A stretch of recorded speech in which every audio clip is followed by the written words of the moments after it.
You were isolated on a remote plantation in the crawling Amazon jungle, and an immense army of ravenous ants is closing in on you, swarming in to eat you alive.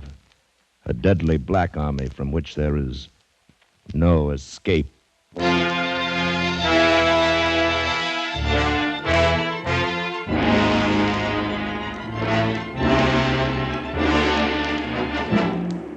Escape, produced and directed by William N. Robeson, and carefully contrived to free you from the four walls of today for a half hour of high adventure.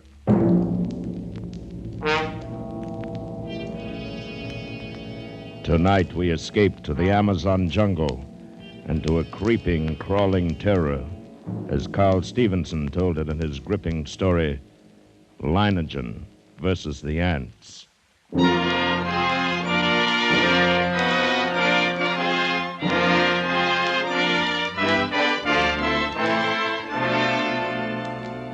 I first met Leinengen while performing my duty as district commissioner. As my boat neared his plantation landing, I saw him upon the riverbank, regarding me with mild interest. A great hulk of a man with bristling gray hair, bulky nose, and pale eyes. His entire appearance somehow suggested an aging and shabby eagle. He escorted me to the terrace and had a drink brought. I came quickly to the point of my visit and issued my warning. Leinengen puffed placidly at a huge cigar and listened as I told him, unless they alter their course, and there's no reason why they should, they'll reach your plantation in 2 days at the latest. Uh-huh. Well, it was decent of you paddling all this way just to give me the tip. Tip? Commissioner, even a herd of crocodiles couldn't drive me from this plantation of mine. But these aren't creatures you can fight. They're an elemental force, a gigantic catastrophe. 10 miles long, 2 miles wide. Ants, nothing but ants. And each one as big as your thumb. And each of them a fiend from hell. Unless you clear out at once, there'll be nothing left of you but a skeleton picked as clean as your own plantation will be. I'm not getting out. But you can't fight. Yes, I can. I've got the best weapon there is, Commissioner.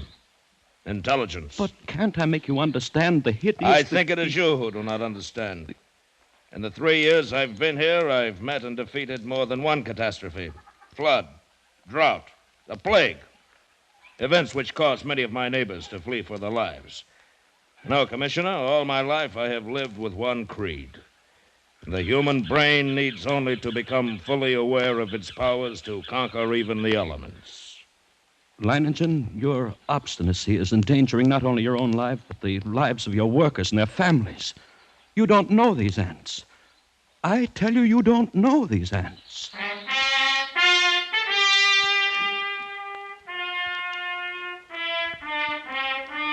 But Leinengen merely sat there, puffing at his cigar and regarding me with a smug grin, and I knew it was hopeless. As I boarded my launch and cast off, I realized I'd never met a man like that.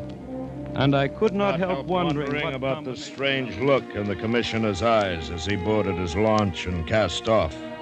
Undoubtedly, he thought me insane. Well, he would not have been the first to think so. But I, Leinengen, knew my own powers. I was sure of myself. I knew that intelligence directed aright always makes man the master of his fate.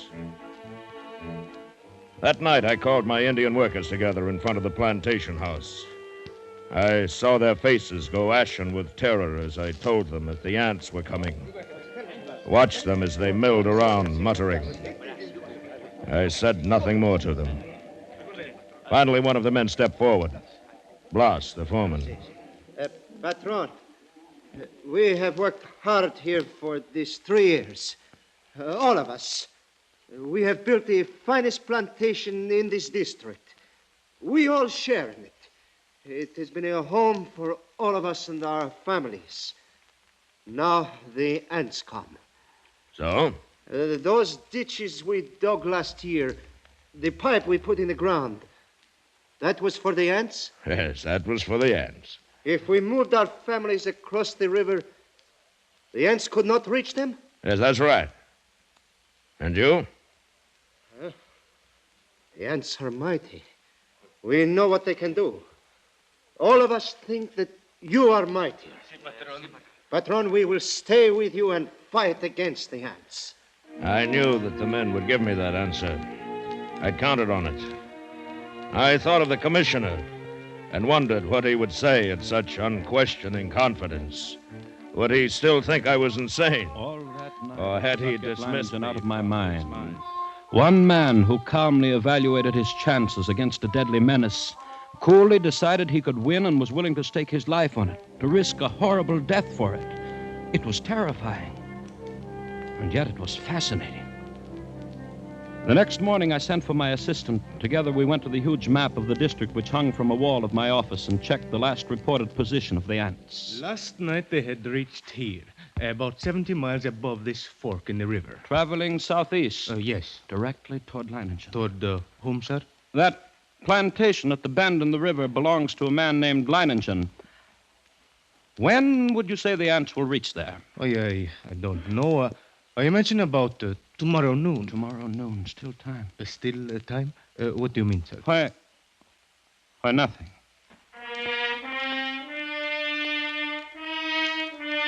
But what did I mean? Still time for what? For Leinengen to flee, or still time for me to... Even as I rejected the thought with horror, I knew that the fascination of that man was more than I could resist.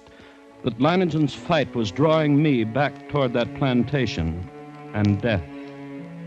I knew now past all doubt that I was going back. I had to.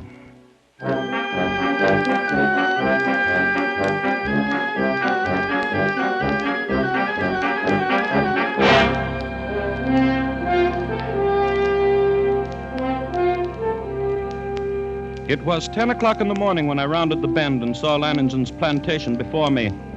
I put in at the dock and tied up the launch. Then I saw him standing on the bank above me, arms folded, stubby cigar in his mouth, and that same smug grin on his face. I made my way up to him. Back with another warning, Commissioner? No. Back to stay a while? Yes. You don't seem surprised. No, I'm not. You expected me? I thought you'd be back. Yeah, come along. We'll get some horses. You'll want to ride around the plantation, take a look at the defenses I've rigged up. Yes, I'll want to see the defense. And the ants. We'll be getting a glimpse of them before long, I should think.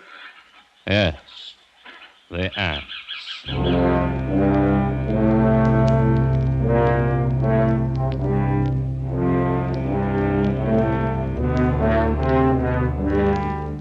The defenses Leinengen had devised were quite impressive. Surrounding three sides of the plantation like a huge horseshoe was a ditch 12 feet wide. The ends of this horseshoe-shaped ditch ran into the river, which formed the fourth side of the plantation. And at the upriver entrance to the ditch, Leinengen had constructed a dam by which the river water could be diverted into the ditch. A large hand wheel controlled the floodgate of the dam, and apparently Leinengen had ordered it opened immediately after my arrival. For as we now approached the ditch and rode along it, I could see that it was nearly full. How do you like my first line of defense, Commissioner? It's reassuring, like a moat around a castle. Unless the ants know how to build rafts, they won't reach the plantation. But this is only the outer moat. There's a better one than this. Now, come along. We'll go up to the high ground where the buildings are. I can get a view from there. Leinengen. Huh? I didn't see any women or children around the plantation or any animals. Yes, that's right. Moved them across the river. And even you think there is danger. Not because of danger, Commissioner. Matter of efficiency. Efficiency? Yes, cuts down on the efficiency of the men if they're worried about their families. Critical situations only become crises when oxen and women get excited. I see. Here we are. See the ditch? It's much smaller than the others. Yes, you've noticed how all the buildings are on this piece of high ground. The inner ditch surrounds them, and it's lined with concrete. But even filled with water, this is no barrier. It's not big enough. Why, if the ants get this far, they'll get no farther. This ditch wasn't built for water, Commissioner. You see the pipes leading into it? See those storage tanks on the hill? Petrol. We can throw up a wall of flame. Care to bet they won't like that? I hope you're right. Leinengen, look. Over at the edge of the jungle, all those animals. Yes. Running like the wind. Everything from jaguars to monkeys. Good heavens. Remember, they don't have any ditches. But can they escape? Now, they'll be all right as long as they don't get caught between the river and the ants. They can outrun the crawlers. But if they get trapped, it's either the ants or the crocodiles. Look. Up there over the horizon. There are your ants. Look at them.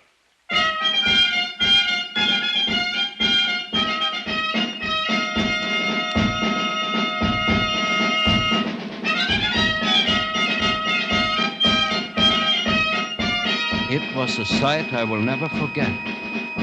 Over the range of hills, as far as I could see, crept a darkening hem, ever longer and broader until the shadows spread across the entire slope, then downward, uncannily swift, and all the green herbage on the entire slope was being mowed as by a giant sickle, leaving only the vast moving shadow extending, deepening, and always moving nearer. They're a hideous lot. Leinengen, we can't last against that. Look at them. Why, they will fill your ditches with their corpses and still have enough to destroy every one of us. We've got to run. Well, no, they haven't gotten to us yet, and they never will.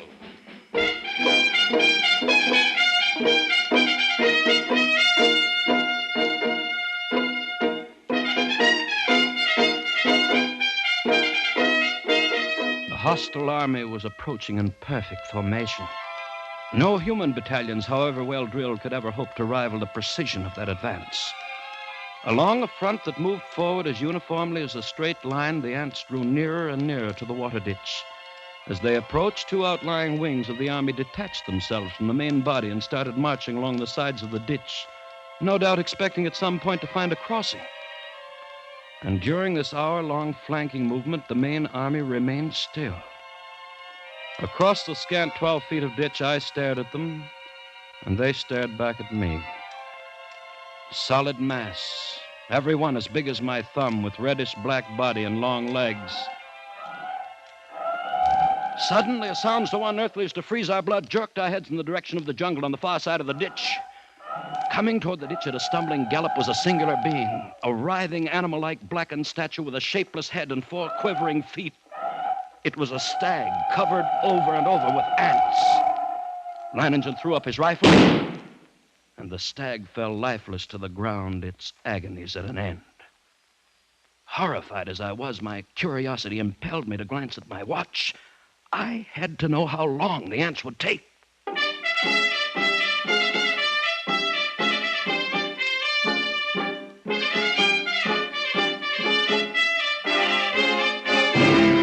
After 6 long minutes, only the white polished bones of the stag remained. Now I could see a change in Leinengen.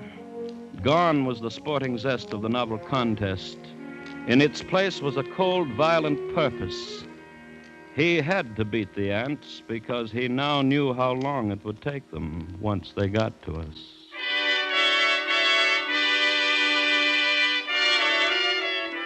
Around 4 in the afternoon, the ant scouts, having found no crossing, there was a stirring among the main army.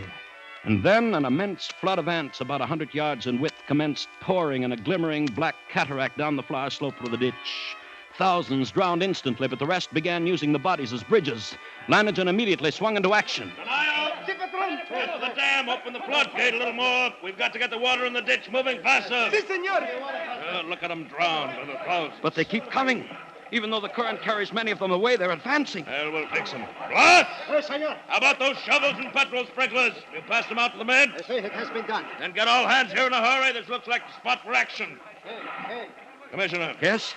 Beginning to see what I was talking about? What do you mean? About intelligence being more than a match for anything it tackles. Take the ants. They've got no intelligence. If they had, they'd have attacked along the whole length of the ditch instead of a narrow front like this. They'd have been across by now. Too bad I'm not running their campaign for them. You can joke about it like that with ants halfway across the All right, ditch? men. Busy with the shovels now. Dump some sand and clods on them. See how they like that. You with the petrol sprinklers. Stop pumping. Aha! They don't like it, Commissioner. They don't like it a bit. Look at them. Yes, but look at the ones on the far side of the ditch. Whole clumps of them rolling into the water. The rest are using them for bridges. Smarter than I thought. And they're widening their front, too. Some of them are getting across. Grab a shovel, then, Commissioner. Make him regret it. What's the matter? They crawled my shovel, senor. Let on my arms. Into the petrol, idiot. Douse your hands in the petrol. Don't stop now, the rest of you. Club him. Club him. We cannot hold it back, senor. We must run. Keep at it. Keep at it. Don't stop now.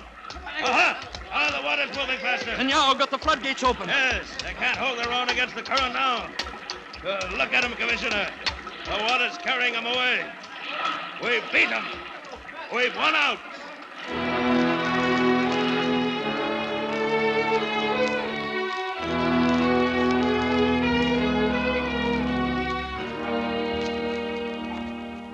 It was true. Leinengen had won. At least the opening round. The floodgates were left open to forestall any night crossing. But when dawn came, the dark blanket was still there, motionless across the ditch. Then we noticed a feverish activity on the other side of the plantation. Here, a grove of tamarind trees lined the far end of the ditch, and every tree swarmed with the crawling insects. But instead of eating the leaves, they were merely gnawing through the stems so that a thick green shower fell steadily to the ground. Well, it looks as if it's feeding time for our friends, eh? Boss, Senor. have all the petrol pumps brought here. Get everyone over here except the lookouts on the other side. Then pass out the shovels. Si, senor. Going to deprive them of a meal? A meal? Aren't they cutting down the leaves for food? No, I wish they were. Looks like I underestimated them when I said they didn't have intelligence. What do you mean? I said if they wanted to get across, they'd have to have rafts. And that's just what they've got. Those leaves are their rafts. Even as he spoke, the leaves went tumbling down the far bank by the thousands. The current drew them away from the bank, and each leaf carried several ants. Don't worry, as long as you can keep spraying them and shoveling dirt on their rafts, they can't land. But there will be too many. It's true. Look, more leaves in the ditch all the time. Why, they'll have a solid carpet to walk across in a minute. Not so fast, Commissioner. I've still got a trick up my sleeve for them. The water! The ditch is drying up. Yes, of course it's drying up. That's the plan. Those are the orders I sent to the dam. Are you mad? As soon as it's empty, what's to prevent the... Look, the water's way down. It's almost dry. They'll be able to come across the bottom. They'll not make it. The man at the dam will have opened the gates by now. To flood the ants? Right. But what a chance to take. If anything should happen... Here it comes.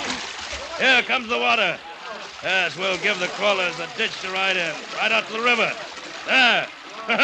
Look at them go.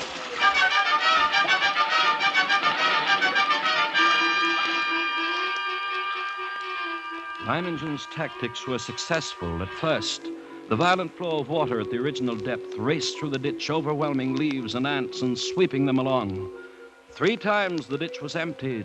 3 times the ants raced across its bottom, and 3 times the rushing water, arriving just in time, carried them away. But the 4th time, as the water lowered nearly to the bottom of the ditch, we waited in vain for the rushing waters, and then... What's the matter? What's gone wrong at the dam? Just as the man at the dam lowered the water almost to the bottom, the ants attacked. Before he could open the floodgate, he was almost surrounded. He ran. The ants kept coming. They are across the ditch.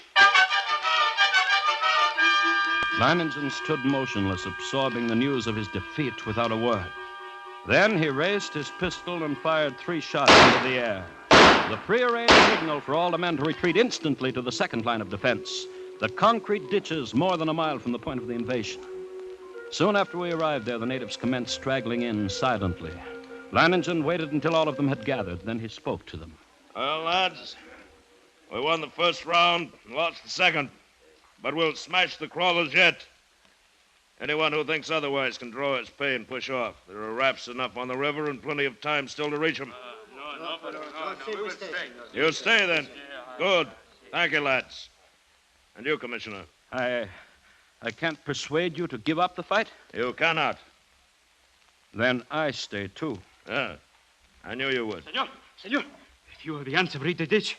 They're trying to get across? No, senor. I didn't think they would. There's plenty of food out there for them.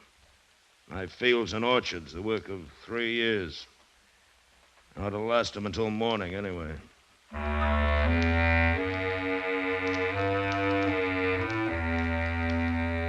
Yes, we were safe for that night. But the next morning, the black swarm was solid around us, and their shock troops were hard at work.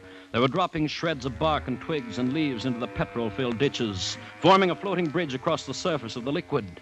Leinengen stood silently watching this operation, and I could see a grudging admiration in his face. Then, after several hours, the attack came.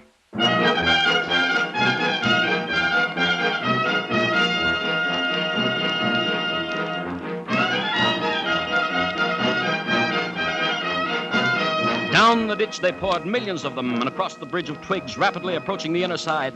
Leinengen sat motionless, watching them. Leinengen, for the love of God, don't sit there like a statue. They'll be on us in a moment. Let them fill the ditch first. Now, all right? Everyone back? Blas, hand me the torch.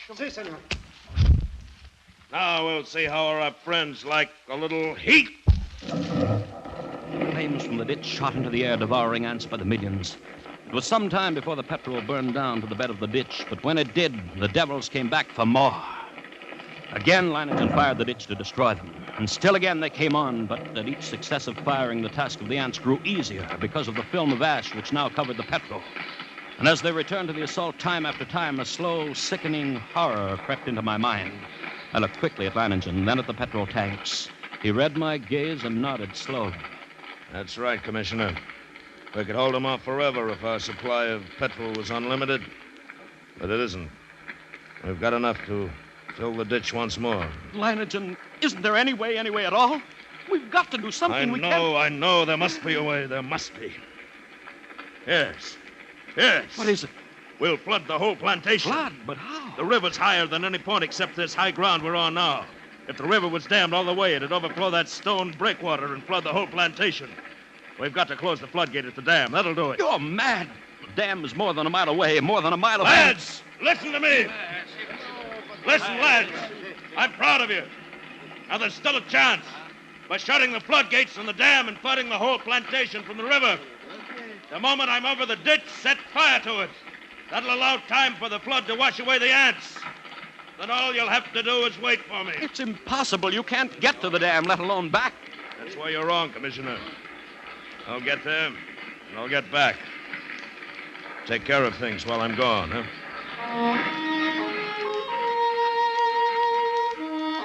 I watched him as he calmly pulled on high leather boots, drew gauntlets over his hand and stuffed the spaces between breeches and boots, gauntlets and arms, with petrol-soaked rags. He shielded his eyes with close-fitting mosquito goggles and plugged his nostrils and ears with cotton. Then the natives drenched his clothes with petrol. Blas, who acted as doctor to the men, smeared a salve over him, and finally Leinengen was ready. And as he stood calmly surveying... Ready for the run, I realized that this is as it should be. I, Leinengen, would meet the ants and defeat them, or be defeated by them. Leinengen versus the ants. Yes, it was right that it should be like this. But now there was no more time for thought. Only action. I took a deep breath and then bounded across the ditch and among the ants. I ran in long, equal strides with one thought, one sensation in my being. I must get through. I dodged the trees and shrubs. Except for the split seconds my soles touched the ground, the ants would have no opportunity to alight on me. I ran on. I was halfway to the dam before I felt ants under my clothes and a few on my face. I struck on them mechanically, scarcely conscious of their bites. And the dam drew toward me slowly. And the distance grew less. Finally, only 100 yards away. 50. Then I was there. I gripped the ant-covered wheel, but hardly had I seized it when a horde of ants flowed over my hands and arms. I strained, and slowly the wheel turned and turned more. The floodgate was swinging slowly shut. Then it was shut. And the water was rising behind the breakwater. Closer to the top. Closer. And then it was spilling over. Flooding of the plantation had begun. I let go of the wheel and started back through the ants. I was coated from head to foot with the fiends. Tongues of fire stabbed at me as they bit into my flesh. I almost lost my head with the pain as I ran, knocking ants from my body, brushing them from my bloody face. And then One bit me just below the rim of my goggles. I managed to tear him away. But the agony of the bite and its venom drilled into the eye nerves.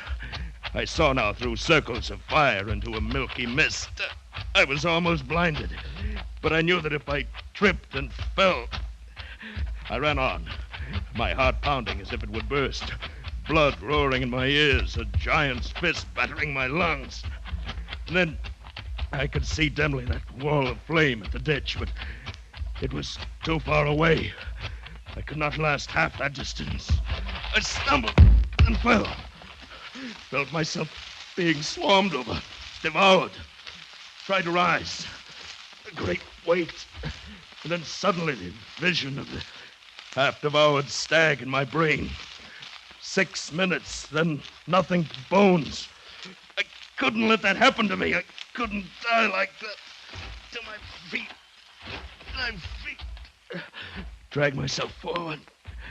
Saw the flame. The ditch. The ring of flame. Closer now.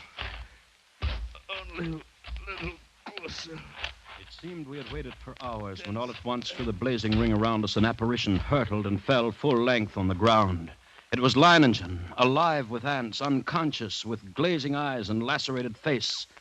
We rushed to him, stripped off his clothes, and tore at the ants that covered him. His body seemed almost one open wound. In one place, I could see a white bone.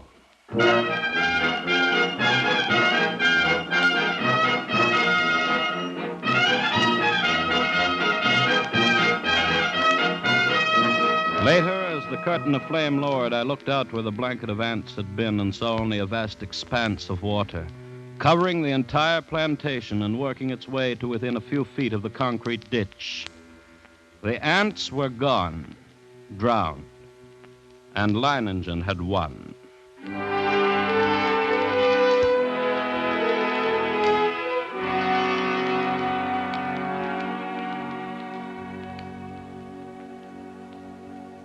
He lay on his bed, his body swathed from head to foot with bandages, but alive and still in command.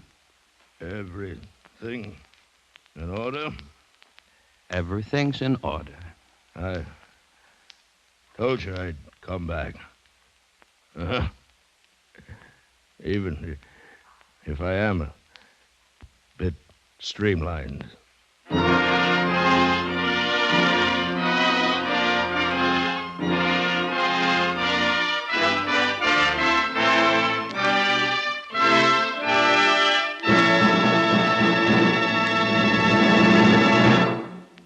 Escape is produced and directed by William N. Robeson, and tonight brought you Leinengen versus the Ants by Carl Stevenson, adapted for radio by Robert Reif, with William Conrad as Leinengen and Lou Merrill as the commissioner.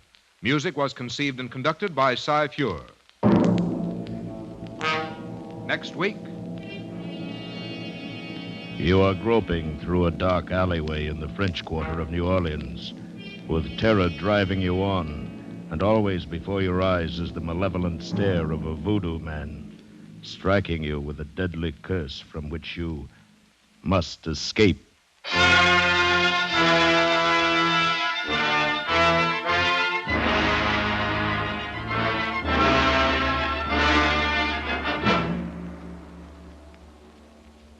Next week, we escape with William Irish's eerie story of a voodoo-haunted band leader, Papa Benjamin. Good night, then, until this same time next week, when we again offer you Escape.